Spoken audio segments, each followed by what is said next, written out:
Yo, shout out to all the 12-year-olds in the building. What's up? It's probably A minor. The biggest waste of my goddamn. Yo, I can't fake it. I can't fake it. That was ass. I can't fake it. I can't fake it. I actually can't fake it. That was so ass.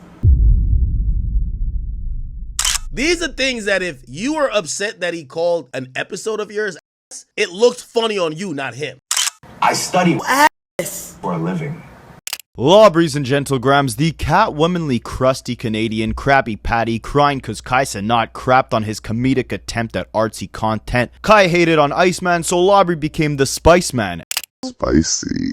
And started slaughtering Cenat on social media, mocking his hair when we know Lawbreeze wears a wig. Wanna talk tough to a streamer, but when the tiny Tupac twin West Coast warrior warns you, you switch your whole demeanor? Let's take a look at the hijinks and hypocrisy from hip-hop's heinous Hannah Montana, but first drop a like and subscribe to fight the foolishness of the fraudulent phony Montana, the Canadian Anderson Pamela. I study Being a fake mob boss. for a living. Now, Lawbreeze and Cenatograms, Drake is angry, alright, because as the OV Hose reported before Iceman Episode 3 was released to the world, this would be the industry-shattering big red button reveal that Drake has been keeping in the stash ever since he definitely won that rap battle against Kendrick Lamar a year and a half ago. I study rap battles for a living.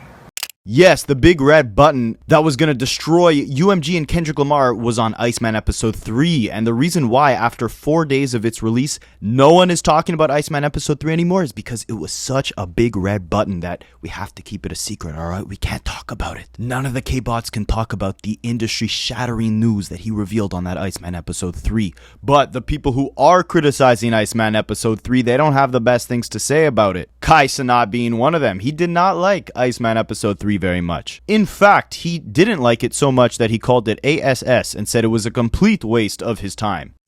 The biggest waste of my goddamn. I can't fake it. I can't fake it. That was ass.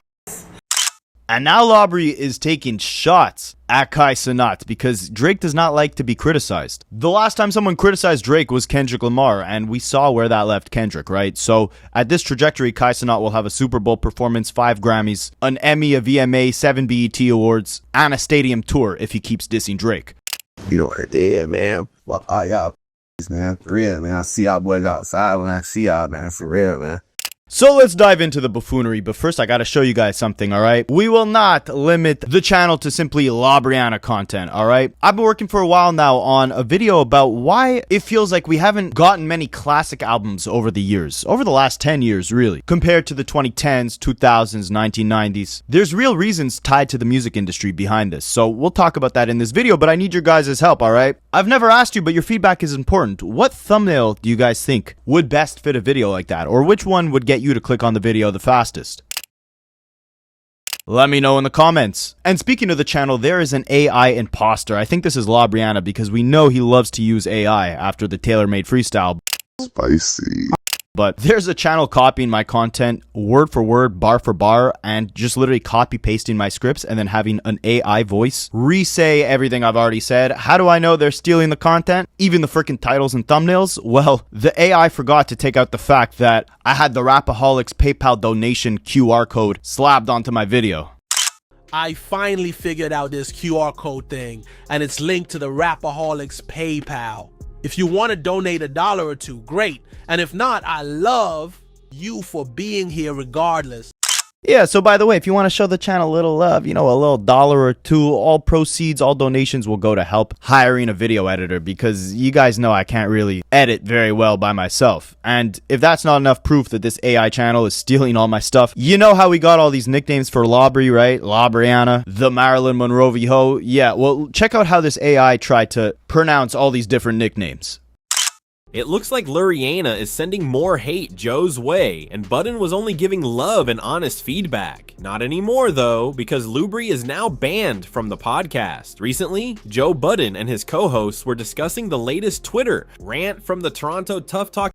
So I guess we're calling him Luriana now. So guys, if you didn't know, over the last few years, ever since we've seen a massive decline in Luriana's music, whenever someone openly criticizes it, Drake doesn't take it as constructive feedback. Instead, he tries cyberbullying them, alright? I study cyberbullying for a living.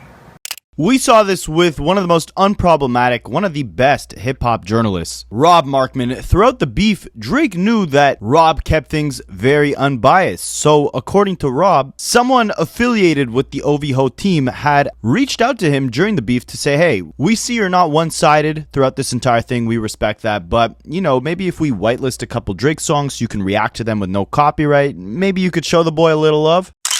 I was approached during the battle by a team connected with the OVO side and asked me to show the boy some love. You know, again, I was being as unbiased as possible. I was calling it like I see it, but they asked me, yo, we know you're unbiased. Really said it. We know you're unbiased. And we like that you're unbiased and you really try to call it straight, but can you show the guy some love? And no money was offered. No, absolutely no money was offered. But they kind of offered some things, some information, some access, and say, yo, and we'll make it that you could play his songs in your videos. You know, we'll whitelist it.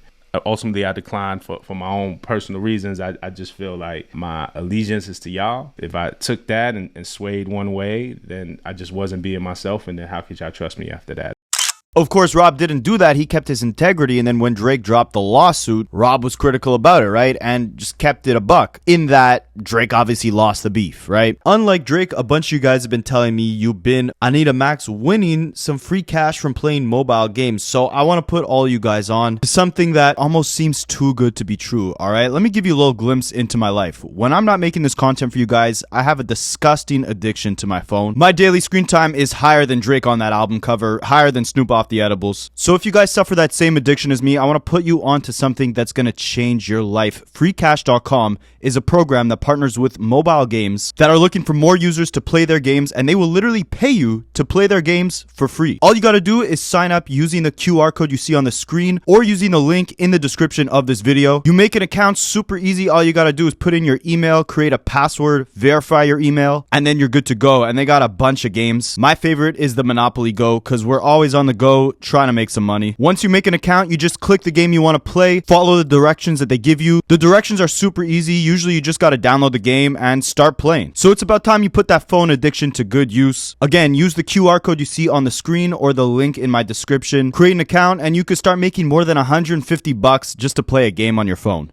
Even though Drake wanted to, do a little favor for Rob to react positively to his music, because Rob simply gave his perspective on the beef and it wasn't in Drake's favor, Drake then went on to clown him. He commented on an Instagram post where Tory Lanez was rapping Lil Wayne bars to Rob Markman in an interview and Rob Markman couldn't finish the bar, so Drake commented,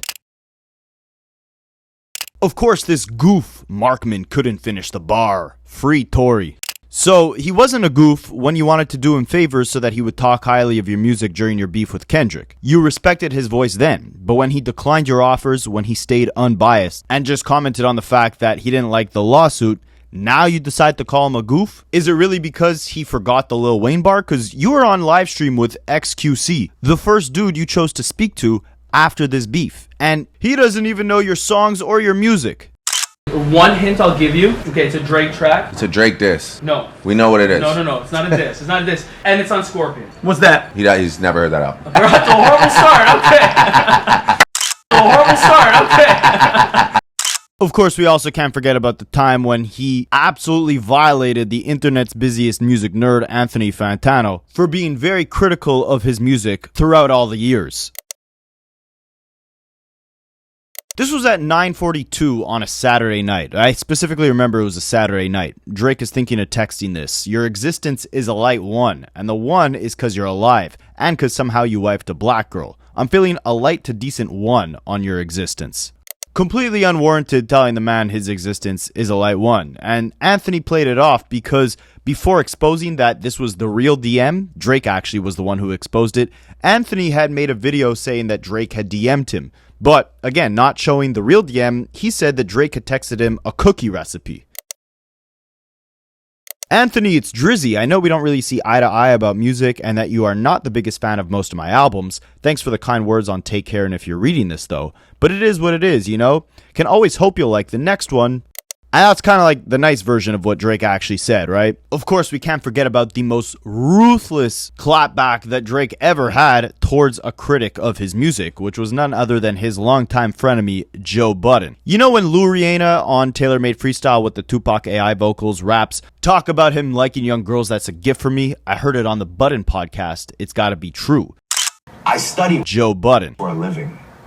Essentially, what Drake is referring to is the fact that after his 2023 album, For All the Dogs, was released, there was a song on there where Drake had a bar like, she was 21, she was still a savage, talking about being with younger women, right? And the album was completely uninspired. He's crooning about a relationship he had in the Bahamas or how some girl ruined his Bahamas trip.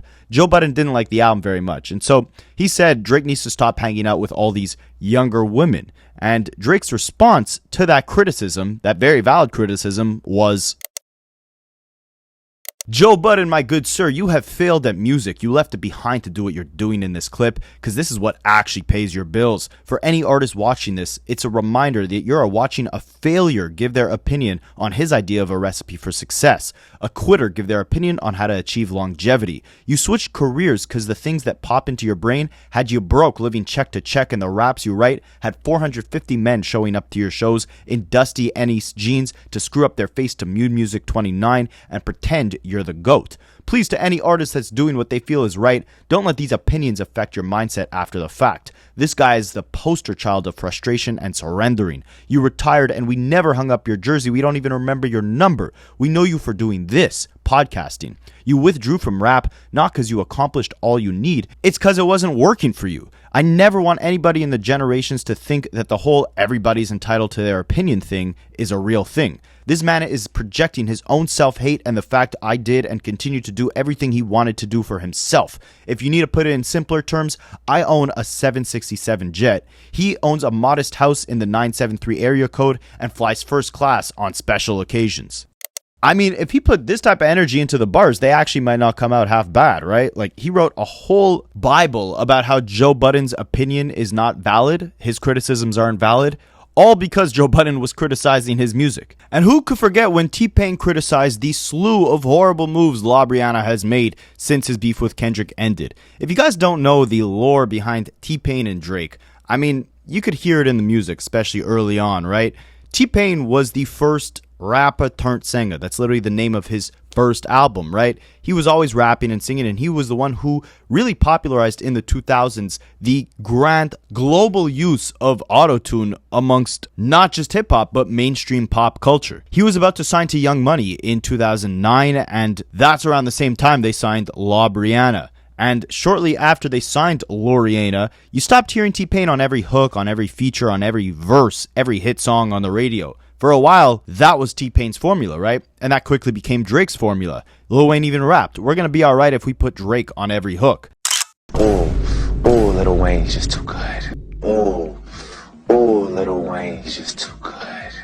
There's a whole backstory there. I did a whole, breakdown of T-Pain's beef with Drake. But essentially, early on, Drake gave T-Pain some valuable lessons in that you can't please everybody. You can't win people over who already have an opinion of you. So when you've overstayed your welcome, simply walk away and just drop music when you feel like it, not because you feel like you need to prove a point to people. And T-Pain did that, and because of that, he still garnered some hits over the 2010s, but eventually just carved out a lane where he became a successful streamer and was able to maintain a career without trying to recapture the glory days when they were already gone. And he emphasized after the Kendrick and Drake beef that Drake didn't take his own advice. He never stepped away, and because of that, we're now seeing people clown him the way they are.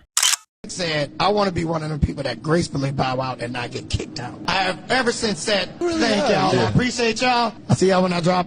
Don't worry about it. I'll just drop something. Yeah. Let me know if you heard it. Yeah. Drake is like, no, listen. Okay, I got another one. Oh, check this out. Check this out. Y'all didn't like that one? Okay, let me try one more. And then he's the person that he said, he didn't want to be.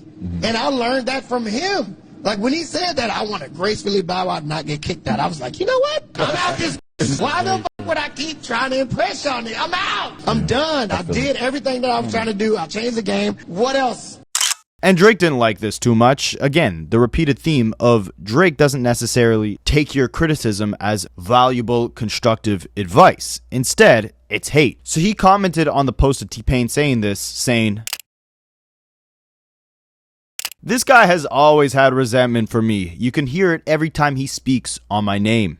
And in my breakdown of their beef, I mean, I showed you every time T-Pain spoke on Drake's name. It was definitely not always hate. And when it was hate, it was because Drake used T-Pain for collaborations on Drake's own albums. And when it came time to return the favor, Drake was always a ghost. So you see the theme, right? Loriana has no problem dissing rappers who are already in retirement like Joe Budden, dissing LeBron James, who's not a rapper at all, dissing T-Pain, who was a rapper turned singer turned streamer. And really, anybody who has covered the Drake and Kendrick beef, or any American hip-hop media journalist in general, Drake seems to actively be trying to separate himself from. He made that very clear when he got on the Bobby Altov podcast and decided to take credit for rappers now going on a streamer's platform like Kai Cenat or Playboi Max, to the fact that Drake broke down the doors when doing an interview with Bobby Altov, since they were two very different personalities. And he also took the time in that podcast to essentially crap on traditional coveted journalists, saying that they were all insulted when he linked up with Bobby because they thought they deserved the interview because they could ask the hard-hitting questions. And Drake emphasizes the days of rappers sitting down for an interview is long behind, and that's thanks to the doors that Labri kicked down by having slumber parties and Gossip Girl sessions with Bobby Altov. It pissed off like so many losers, storied journalists who like feel so entitled to this interview about, and Drake never does anything for like this type of media, and it just like made people so angry. It changed a lot of things like in the streaming world. Like it made people more comfortable to go sit down with somebody that they've never sat down with before, you know, like not to overly take credit, but when I do see like a Nicki Minaj like go to like Kai Cenat's house, I feel like we did usher in the idea. And notice that he specifically referenced Kai Cenat. He referenced Nicki Minaj going on Kai Cenat's stream, and she's not really the type to, you know, get out there and have a slumber party with a streamer or with any media personality at all, but she did so with Kai. Drake took credit for that. But he really looks at Kai as the leader of this new school, and we have seen Drake obviously try to enter that lane of streaming, whether it's through his kick deal, his stake deal, where he's, you know, on live streams pushing gambling onto the youth. I study pushing gambling onto the youth for a living. Whether it's him sitting down with Adin Ross and XQC before he ever gave Akademiks a live stream, he's obviously trying to tap into the younger generation and the guys who just do streaming for a living, as opposed to anyone in the hip-hop media space who will probably ask him some questions that will make him cry about this battle with Kendrick, right? So Kai Cenat is the new face of streaming that Drake is trying to infiltrate his way in. So it's no doubt that he's been glazing Kai Cenat for ages now. It all started back in 2023 when Kai became too big to ignore, right around the time when La Brianna went off on Joe Budden for criticizing For All the Dogs. The night before he released it, he had promised both Kai Cenat and Akademiks a phone call while they were live on stream listening to the album. But if you guys remember, sometimes Akademiks can't hide the fact that truly deep down, he finds Drake's music way worse than Kendrick Lamar's. Boring, to be exact. Give me Tupac, back, and I might give you no respect. Remember,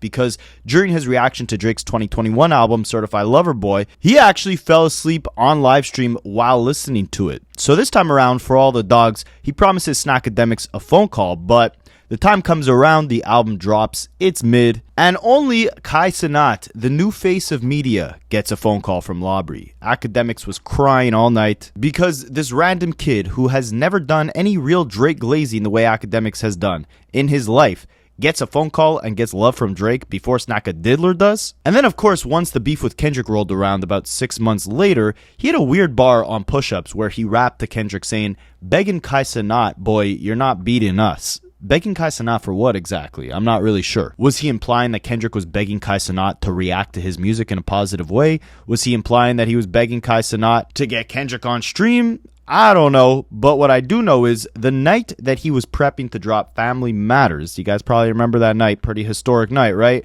Well, right before he released the song, he actually texted Kai Cenat to tell him, stay on stream. Drizzy just text me. I got a report. I got a report. Drake has just texted me. Drake has just texted me. Stay on stream. I repeat, Drake has officially said, stay on stream. He wanted Kai to be the first one to react to the big red button of Family Matters. But we all know what happened 30 minutes after Family Matters, right? Well, Kai Cenat knew as well. Somebody gotta die! Somebody gotta die! Let me tell you something. Drake, I can't even chat. Fuck streaming, I don't give a fuck. Gang, I can't even digest what I just heard, bro. And because Kai Cenat is on live stream every day, giving his real-time reaction to these songs, you're not going to start lying and pretending like you think Drake won the battle even though you're friends with him, because everyone saw your real reaction to these songs, right? They'll know you'll be lying. And respect to Kai, he actually did admit Kendrick Lamar won. He did an interview in January 2025 with Billboard where he said, "The beef was the most fun experience I've had. I'm not gonna lie. We never experienced something like that. It was a good week. Everybody had their opinions. I was literally hopping on stream and had 60,000 viewers. But once they dropped their diss songs, it would spike to 100,000 viewers." The interview continues. "When it came to the beef that ended up taking over hip-hop for the better part of 2024, most popular streamers took sides or called winners. And Kai Cenat was no different. He said, 'I'm cool with Drake, so people would expect me to be on Drake's side.' But I'm not gonna lie," he continues, "Kendrick won that battle. It was good. I loved every second of it. I was just appreciating the moment. Bro, we got bangers right now that's dropping back to back and everybody's talking about them. It was definitely fire." So you could see Kai Cenat is calling a spade, right? He's ready to admit that Kendrick most definitely won that battle. Even though, after the red button of Iceman episode 3, I don't know if Kendrick can still say he won that thing, you know what I mean? But some people were speculating that Kai Cenat maybe switched sides and was now favoring Kendrick over Drake, because when Drake filed his lawsuit against UMG, he had actually mentioned Kai Cenat within it. Of course, one of the accusations made against UMG is that they whitelisted Not Like Us for the first week of its release so that reactors can actually make videos where they play the song and react to it without getting copyright strikes. This means that reactors can actually make money off the videos where they're reacting to the music because UMG doesn't copyright it and take the profits. This was a massive step forward for all streamers, for myself included. If I could go and play full-length songs on these videos, you know how much better the quality would be? Maybe I'll make a Patreon where we can react to full-length albums. Drop a comment if you would want something like that. But anyways, of course, that was a tactic Kendrick's team used to build up the hype for Not Like Us by having all the reaction channels give their takes, give their videos of the song, and they were able to profit off those videos. Kai Cenat being one of them. And he had one of the most viewed reaction videos to Not Like Us. So in Drake's lawsuit, it said, Twitch streamer Kai Cenat posted a 20-minute video of his reaction to the song Not Like Us on his YouTube channel, which has 11.6 million subscribers. The video's thumbnail depicts the image, aka the cover art of Not Like Us, which features Drake's home with the S offender pins. As of the date of this filing, the video has over 9 million views. So you can see here, he put his boy straight in the lawsuit papers. Maybe that's why Kai said Kendrick won the beef. But he kind of flip-flopped back and forth, right? Which is cool. You should be unbiased. You should have, criticisms and positive things to say about both sides. So at the American Music Awards, Kai was watching J-Lo do a performance where she was dancing to TV Off and Not Like Us, the two songs from Kendrick Lamar. And he had emphasized on his live stream that, he messes with K-Dot, but they never seem to play any Drake songs at these industry award shows. You know what's crazy? I K-Dot OD. I don't think I ever heard of the Drake song.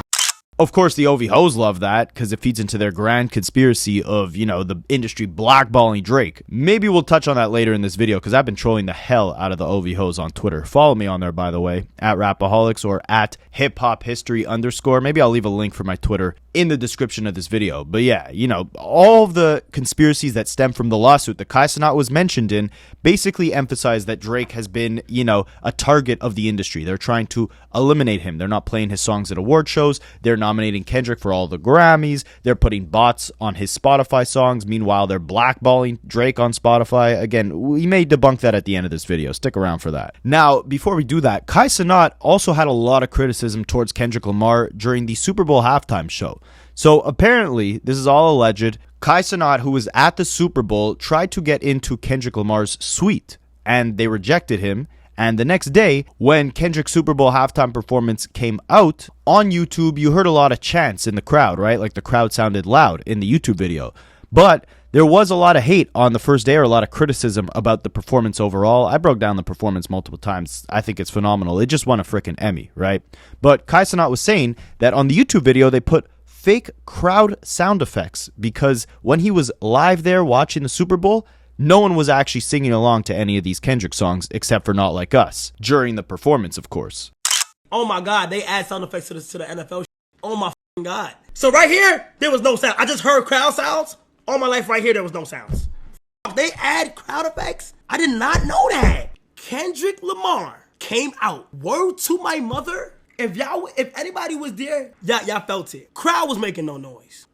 This is me being honest. I was there. The loudest times that they made, the loudest time that the crowds did was, I think, him being shown for the first time, SZA, Samuel Jackson being shown for the first time, and then They Not Like Us. He said it was crickets, all right? He said the crowd did not mess with the performance, but he did say that he himself appreciated all the symbolism throughout the performance, which is something he did not appreciate from Drake's Iceman Episode 3. We'll touch on that shortly. Some of the songs he should have switched out for more. There's some songs on there that I was like, damn, he could have switched that out for like this. This would have been fire here. This would have fire been there, right? But one thing I will say though, although the vibes was not good, crowd was not good. I don't even think they were just not with the performance. Like up until They Not Like Us. But what I will say is the symbolism behind that performance was top tier. I'm not gonna lie. I paid attention to like the set. And of course, Drake liked the post of Kai Cenat crapping on the Super Bowl. Because this is Drake's voice, right? Like, this is the voice of the youth that Drake is trying to chase. Joe Budden's opinion doesn't matter. Rob Markman is a goofball when he gives his opinion, but Kai Cenat, no, his opinion is very valuable. Then Kendrick sweeped up a bunch of BET awards this summer, and Kai Cenat and Drewski were both in attendance at the award show. Now, Drewski is an OVO general. He's hilarious on Instagram, but he rides or dies for Drake, all right? So when they actually bumped into Kendrick at the award show, Kai Cenat made sure to introduce himself, dap Kendrick up, but Drewski completely ignored Kendrick. I'm just trying to get a photo. Yo, how you doing, bro? You good? That's the trophy out. I think I left with 3 trophies. So you could kind of see, right? Like, Kai Cenat, he messes with Drake. Drake is his friend, but he'll call a spade a spade. He'll say Kendrick won the battle. He'll be friendly with Kendrick at award shows. Sometimes he'll have some insane criticism, like the stuff about the Super Bowl, but, you know, he's balanced in terms of showing love to both sides at different times. Then the most hilarious thing comes. Right before Kendrick comes to Toronto to do 2 back-to-back shows at the Rogers Stadium, the biggest venue in Toronto for live events, where he performed Not Like Us 2 times. And of course, Drake, knew he had to distract the public from this, like he's done with basically every major moment that Kendrick has made since the battle, right? Kendrick drops GNX after the battle. That same week, Drake drops his petition against UMG. Kendrick does the Super Bowl. 5 days later, Drake drops some Sexy Sleepy Songs for You album with Party Next Door. Kendrick makes an appearance at the Clips concert in LA. 2 of Drake's biggest ops, Kendrick and Pusha T, on stage together. That same night, Drake reveals that he bought a allegedly fake, Tupac death row chain. It's smart marketing, right? Like, get people talking about you within the media so that Kendrick's big moments get overshadowed. And the night Kendrick went to Toronto was no different. Drake had teamed up with Kai Cenat to do this, campaign, I guess, where a bunch of small video directors would make a music video for Drake's song, Somebody Who Loves Me. Kai Cenat and Drake would pick the 20 best music videos, and then they would go on stream together to show off the different videos and the different talent. So, Kai Cenat announces, first of all, thank you to everyone who shared their video submission for Somebody Loves Me. We were blown away by the creativity and thought poured into each submission. We were supposed to go live today, but needed a little extra time to review the videos. Tomorrow, Drake and I are going to go through some of the submissions with you guys, share some of my favorites and some of the not so good ones, and let y'all know which 20 people are getting money to bring their treatments to life. June 12th, 8 p.m. Eastern Time. Do you know what else happened on June 12th, 8 p.m. Eastern Time?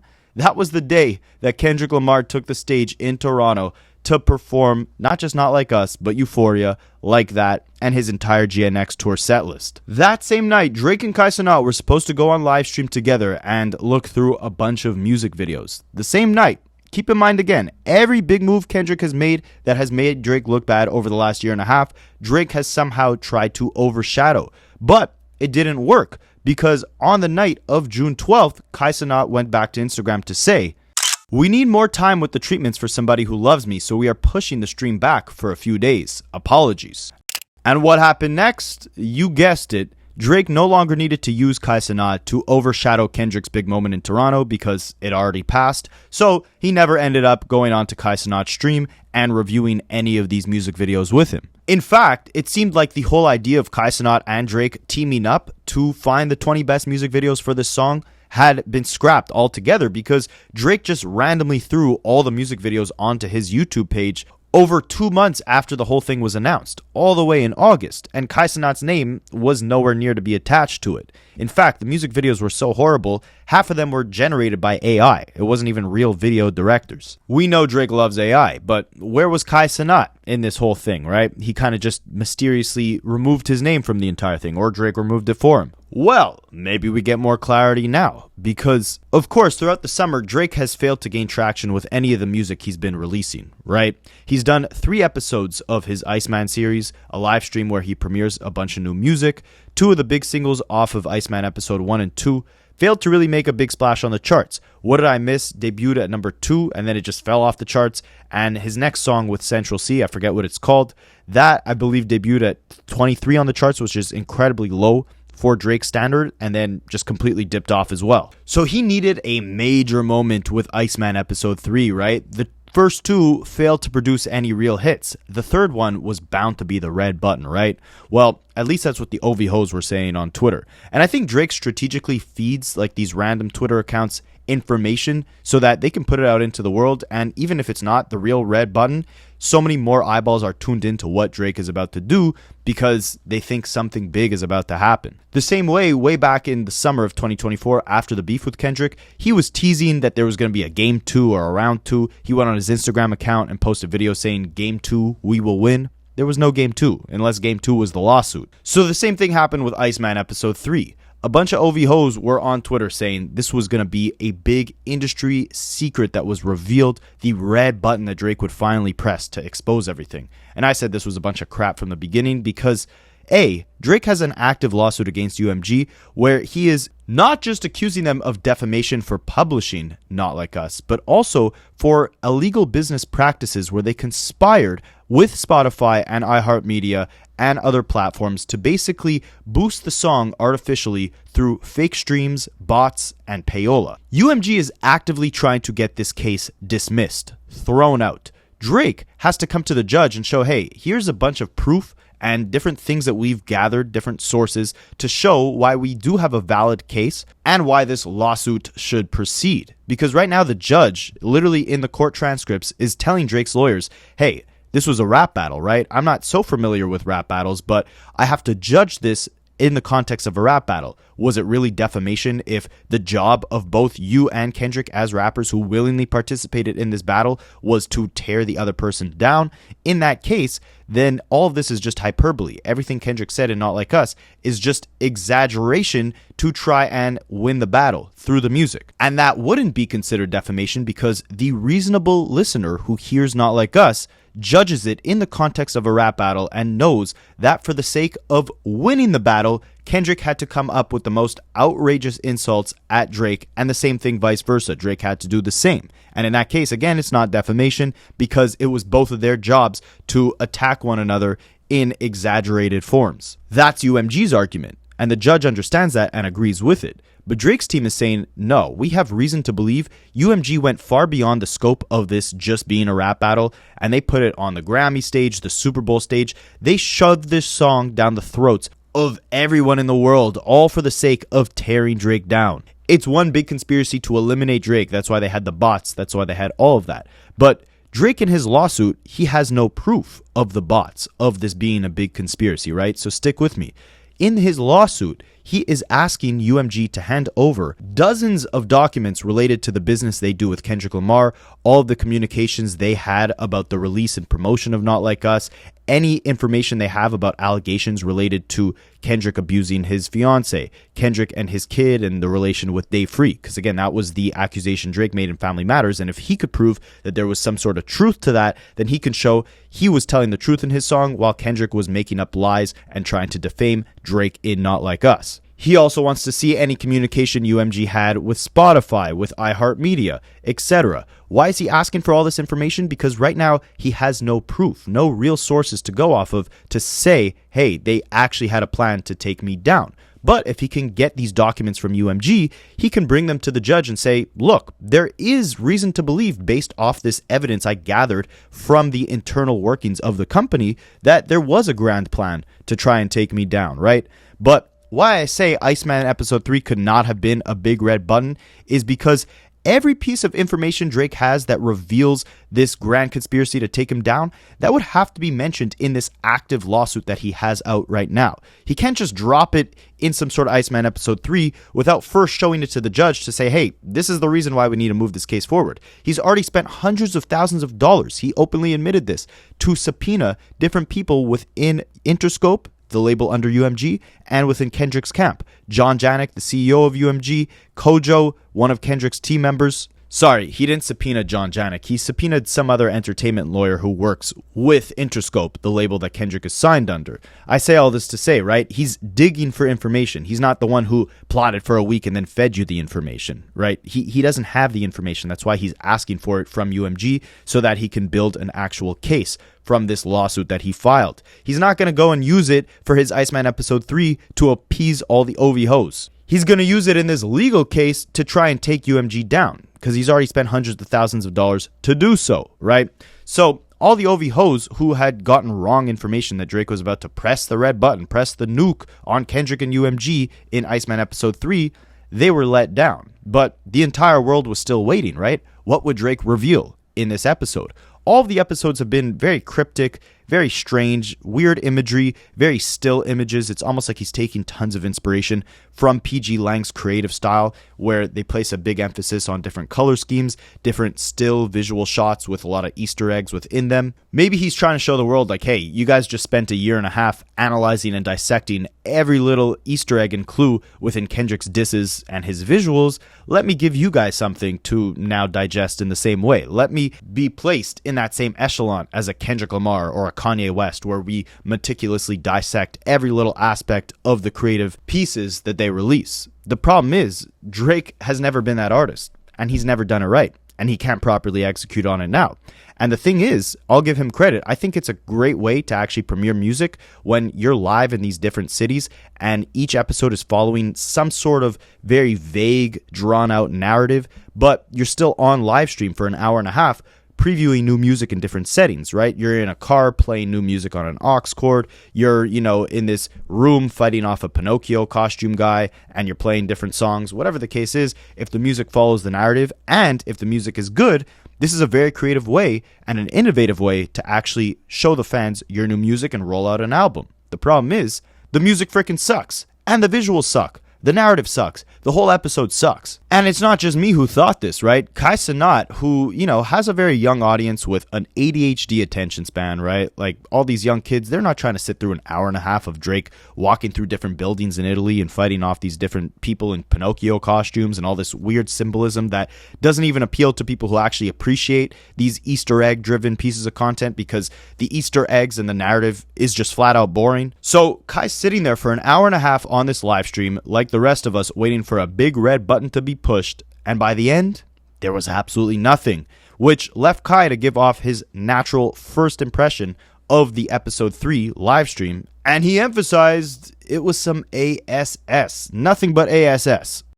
The biggest waste of my god. Yo, I can't fake it. I can't fake it. That was ass. I can't fake it. I can't fake it. I actually can't fake it. That was so ass. Of course, Rick Ross had to troll Drake about Kai Cenat's reaction to it as well. There's the name of the Aubrey album, White Man. For real? Damn, Champagne Poppy, they say them songs that you just streamed off your new project, White Man, say that shit ain't dope. The comments crazy. And then Kai Cenat, shout out to Kai Cenat, he kept it real. They said that shit, Kai said that shit was ass. It's probably A minor. And the Drake Glazers, the OVO community, were up in arms about this, all right? Drake's #1 Glazer, even above OVO Mall and DJ Big Mac's Akademiks. Los Pollos, I believe his name is. He's a streamer. He went on to debate Fantano years ago, and the title of that video was literally like debating Drake's #1 Glazer. This guy is proud of the fact that he's built a brand basically off being a Drake Glazer, which, whatever, do what you do. Some of you might say I built a brand off of being a Drake hater, but, you know, I give Drake a lot of credit when credit is due. Even in this video, I said I appreciate the idea or the concept of the Iceman episodes. I just don't appreciate the execution. I've said I loved his previous music. Anyways, I've said this in a lot of videos. That's a rabbit hole for another day. If you want to crown me the biggest Drake hater, you can go ahead and do that. But anyways, this Los Pollos streamer guy, he was very mad at Kai Cenat's reaction to Iceman episode 3. This is what he had to say about it. I can't fake it. I can't fake it. I actually can't fake it. That was so ass. You just sit there, the dude does this whole thing, and you go, that was ass. Now, it's one thing, bro. It's one thing to not to be like, oh, you know what? Like, if you want to give it a rating, like, oh, that was a 6 out of 10 or that, whatever. Like, respectfully, right? But when you just go to, like, to someone's art and go, that shit was ass, that's literally fighting words, bro. That's literally fucked up. And it's like, it just is fucked up. And the reason I say art is because that's what it was, bro. And I love that people go like, oh, dude, that didn't even make sense. But meanwhile, if it was fucking K-Bot, what the fuck would they say? There'd be entire hour-long breakdowns of each frame. Oh, did you see when Kendrick was facing the right? That's because of the comp. Dude. Ha! So, you see, this is how Drake and his community take criticism, right? If you call something ASS, they say that that is fighting words. Those are fighting words right there, all right? That is like we're dropping the gloves on you if you call my art ASS. And that if this was Kendrick who dropped this type of thing, there'd be hour-long breakdowns about it. Everyone would be praising it as if it's the best thing in the world.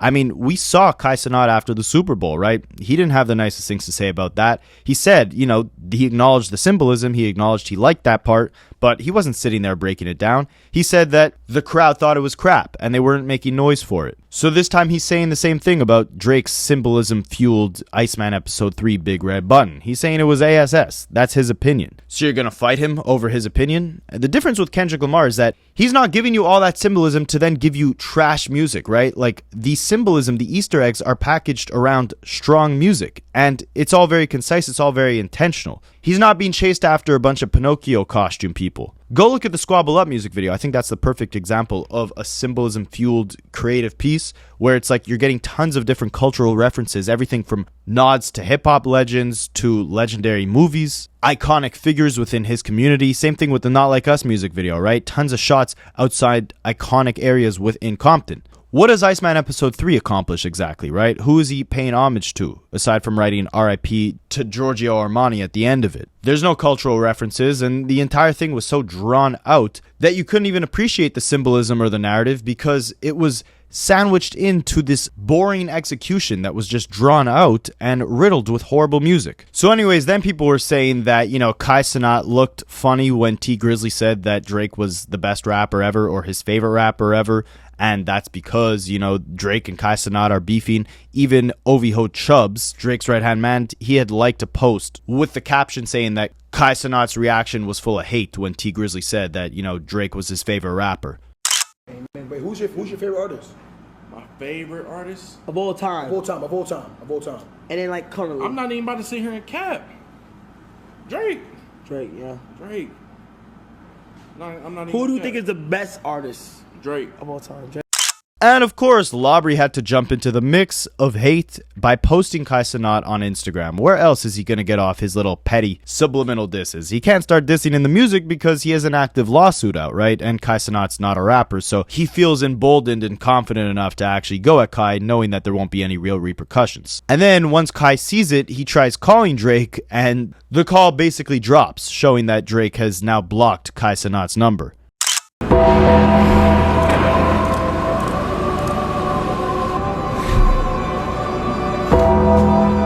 Whoa!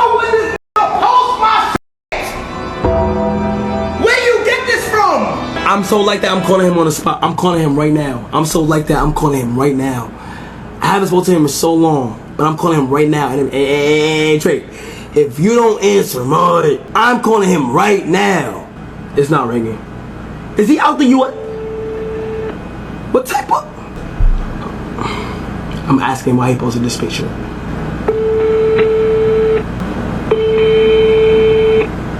He didn't block me.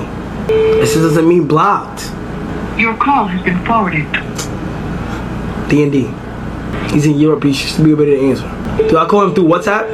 Oh, I gotta FaceTime him. You're right. I gotta FaceTime him. I'm a FaceTime audio him. You're right. You're so right.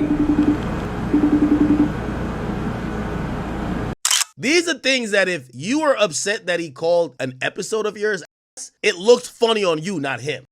And it's interesting, right? Because Drake has obviously been like massively attaching himself to the whole streaming movement as of late. He recognizes that this is the next form of media. This is the evolution of what the interview was. You heard him dissing all of the coveted journalists, right? Saying that Bobby Altov deserves a sit down with him more than anyone else does. You're seeing him very aggressively try to enter into the space, whether it's through streams with XQC and Adin Ross or streams of his own with Steak and Kick, where he's pushing all the gambling crap. He even did a speech when Kai Cenat months ago had hosted a streamer university where I believe it was like just a 24-hour non-stop live stream for a couple days where a bunch of these younger streamers who were less popular were able to learn from him and learn from like DDG and have these different classrooms and stuff. They do some creative stuff, right? So Drake had a speech for them before their whole little semester at Streamer University had started, and he made some powerful points. I don't know if they're necessarily true, but powerful to say the least, right? He's saying that, you know, people used to clown the first guy who made a 24-hour live news broadcast, and then that became to be CNN. He's saying that people used to clown reality TV stars, but then, you know, Kim Kardashian became a billionaire. I'm not sure if that's who you want to look at for inspiration for how to be great in life, but so be it, right? And he's saying that he believes streaming is the best job for the youth to pursue in the future. Not rapping, not acting, not singing, nothing. Just streaming. Just sitting there yapping on your computers all day. And who knows, maybe he's right. He's saying these streamers will go on to make more money than any rapper, any musician. I mean, he's emphasized this in his own music, right? He rapped the bar on First Person Shooter. My youngins richer than you rappers, and they all stream. He's obviously making that pivot. He obviously doesn't value the art form that he's currently in and is trying to uplift that. Instead, he is spending more of his time trying to infiltrate into this new niche where he can now thrive as a streamer. So it'll be interesting to see the way he handles Kai Cenat's criticism when he knows he needs a guy like that in his corner if he wants to be a streamer, versus how he handled the criticism of a Joe Budden or a Rob Markman, where he doesn't feel like he necessarily needs them to uplift himself, right? But anyways, if it doesn't get taken down, this is what he had to say at the Streamer University. To be able to organize this incredible academia event, gather you all together in one place is something that has never been done before. And I want you all to show the most love that you possibly can for your dean, the one and only Kai Cenat. Appreciate y'all, man. In 1980, Ted Turner launched a 24-hour news cable network. People thought it was the most ridiculous thing in the world. That cable network is now known as CNN. The first ever reality TV show was in 1942, I believe. Reality TV stars were joked about. Now Kim Kardashian is worth well over $1 billion. I say all that to say it's my belief that the individuals that attended this program and that are sitting watching this video are the next shift in media. I feel that streaming is the ideal profession for onlookers, for the youth. Make more money than any actor or musician ever has.